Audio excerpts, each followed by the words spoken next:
जबलपुर शहर सेठ कैंपस गौर के अंदर डिवाइन मर्सी चर्च एक बहुत ही सुंदर एवं आकर्षित चर्च का निर्माण किया गया, जिसकी आशीष एवं समर्पण 1 फरवरी 2023 को होगी। यह एक द्वारहीन गेटलेस चर्च है, जहां आप कभी भी आ सकते हैं। पूर्वमुखी होने के कारण सूर्य उगते ही इसका अंदरूनी हिस्सा प्रकाशवान हो जाता है।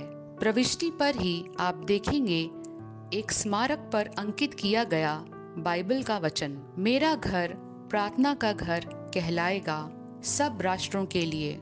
मार्कुस अध्याय 11 वाक्य 17। पूरे प्रांगण में सुंदर रंग बिरंगी फूलों एवं फलदार वृक्षों से सुसज्जित यह आपको प्रकृति के करीब ले जाता है। यहाँ दोनों तरफ विशेष रूप से नक्काशीदार किए गए स्तंभ हैं, जिन पर अल्फा और ओमेगा, प्रथम और अंतिम का चिन्ह है, और हर एक पर बाइबल से चुने हुए वचन लिखे गए हैं। चर्च प्रांगण में ही आप एक अद्भुत एवं आकर्षक ग्रोटो कुटी देखेंगे। माता मरियम की गोद में क्रूसित एवं मरण उपरांत प्रभु यीशु की एक कलाकृति मिलेगी, जो कि प्रसिद्ध मूर्तिकार माइकल एंजेलो द्वारा 1498-99 में बनाई गई थी। यह प्रतिमा उसी की एक प्रतिलिपि है। यहाँ माँ और उसके मृत बेटे के बीच दुख की घड़ी में एक आत्मीयता है। यह कोमलता, गहरा दुख, विनम्रता एवं सांत्वना को व्यक्त करती है। इस स्थान पर सभी से आग्रह किया गया है कि याद कर विनती या मेमोरारे, जिसका लातीनी मतलब है याद, जो इस प्रार्थना का पहला शब्द है, इस प्रार्थना को बोलें और मनन करें। कैथलिक के रूप में हमारा मानना है कि मध्यस्थ प्रार्थना की शक्ति इतनी महत्वपूर्ण है कि यह पृथ्वी पर जीवन से परे स्वर्ग में संतों तक फैली हुई है, विशेष रूप से परमेश्वर की माता तक। इस ग्रोटो पर मोमबत्ती जलाकर आप प्रार्थना करें, मन्नत मांगे और विश्वास करें कि सांत्वना देने वाला यह दृश्य, दया करने वाला यह दृश्य आपको संभालेगा, सुरक्षित रखेगा। चर्च की बाईं ओर आप आएंगे तो देखेंगे डिवाइन मर्सी का झंडा ऊंचा और आकर्षित है, जो कि शांति, दया एवं कृपा को दर्शाता है। ठीक मुख्य एवं विशालकाय घंटे के ऊपर पुनर्जीवित प्रभु यीशु की प्रतिमा बनाई गई है, जो कि दर्शाती है कि प्रभु यीशु हमारे लिए मरकर जी उठे और हमारे बीच में सदा रहते हैं। इसी पैनल में आप देखेंगे 7 घंटियां लगी हैं, जो कि एक रूपता एवं कंपन स्वरी ताल वाद्य है। ये कलीसिया की 7 संस्कारों को दर्शाती है। यह स्मरण कराती है 7 समुद्रों, 7 महाद्वीपों, दुनिया के 7 अजूबे एवं सप्ताह के 7 दिन, तथा घंटी हमें ये स्मरण कराती है ईश्वर और प्रार्थना का महत्व। बताया गया है कि दिन भर में इन घंटियों को 3 बार अलग अलग समय पर बजाया जाएगा और लोगों को दूत संवाद, एंजेलस प्रेयर की प्रार्थना को बोलने का आह्वान किया जाएगा।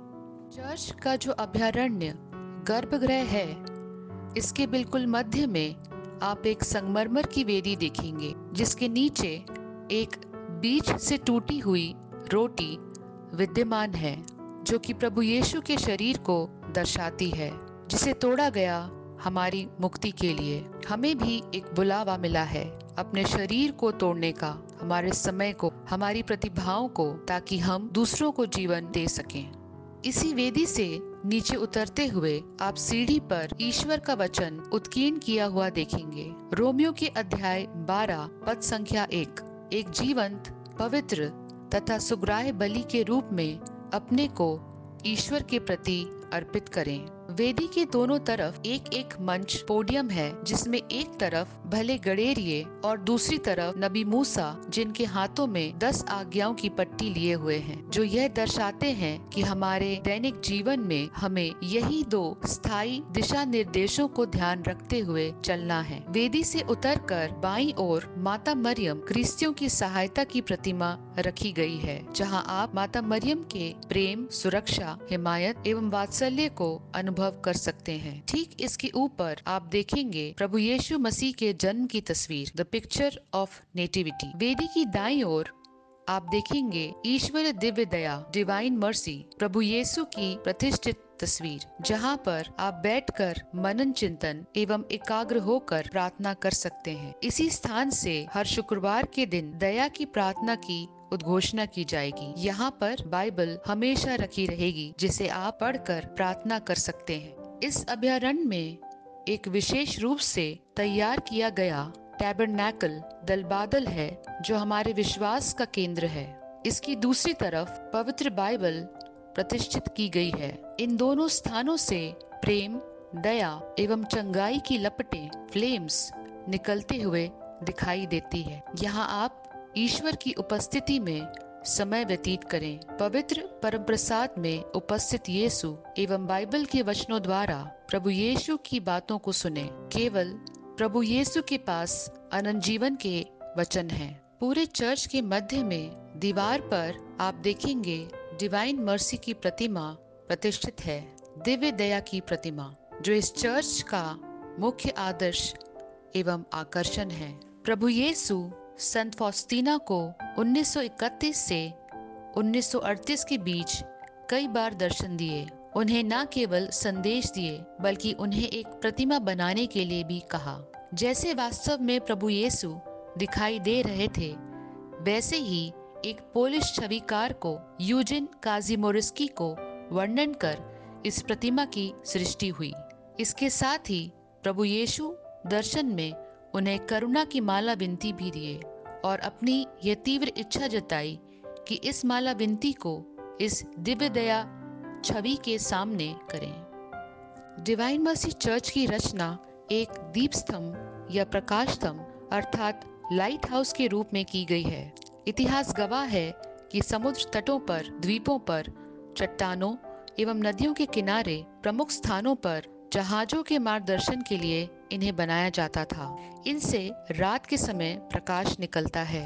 मीलों दूर से जहाज में भटके हुए, थके हुए, दिशाहीन लोग प्रकाश स्तंभ को देखकर आते और आराम करते और एक नया दृष्टिकोण लेकर आगे बढ़ते थे। इसी प्रकार जीवन के सफर में डिवाइन मर्सी चर्च एक प्रकाश स्तंभ, लाइट हाउस की तरह है, जहां लोग शांति, दया, कृपा, चंगाई एवं शरण स्थल अर्थात एक नई दिशा, ऊर्जा से अपना जीवन यापन करेंगे। यीशु ने कहा, संसार की ज्योति मैं हूँ। यदि तुम मेरे पीछे चलोगे तो तुम्हें अंधकार में नहीं चलना पड़ेगा, क्योंकि तुम्हारे पास वह प्रकाश होगा जो जीवन की ओर ले जाता है। प्रभु यीशु ही सत्य, मार्ग और जीवन है। संसार की ज्योति उतरी और उसने सदियों के अंधेरे को लुप्त कर दिया।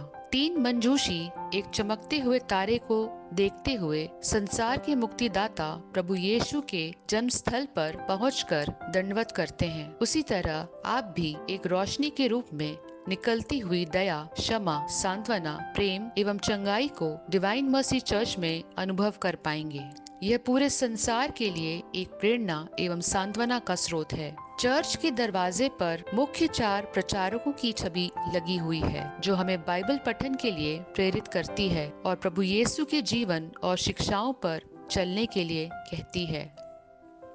जैसे ही आप इस चर्च से प्रस्थान करेंगे, निकलते हुए आप इस वचन को पढ़ सकते हैं, तुम जहाँ कहीं भी जाओगे प्रभु तुम्हारी रक्षा करेगा। जी हाँ, यह एक अनुग्रह ही है जहाँ जाते जाते ईश्वर अपनी इस सर्वज्ञ, सर्वव्यापी दया एवं प्रेम को प्रदर्शित करते हैं। इस पूरे चर्च का निर्माण करने में आर्किटेक्ट श्री अवनीश नेमा जी एवं श्री सिसिल एंथनी जी का योगदान रहा। डिवाइन मर्सी की इस मोज़ाइक में फादर जेसन CMI ने अपनी कला का बेहतरीन प्रदर्शन किया।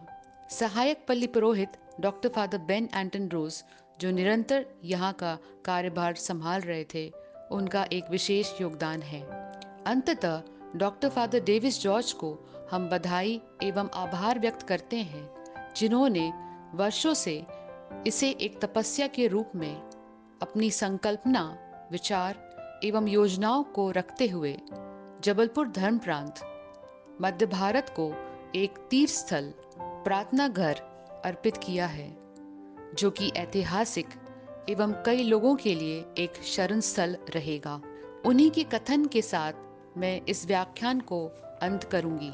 वचन पर आधारित, पवित्र आत्मा से संचालित, यूकरिस्ट पर केंद्रित, परोपकार में तत्पर, मिशन के लिए समर्पित डिवाइन मर्सी चर्च।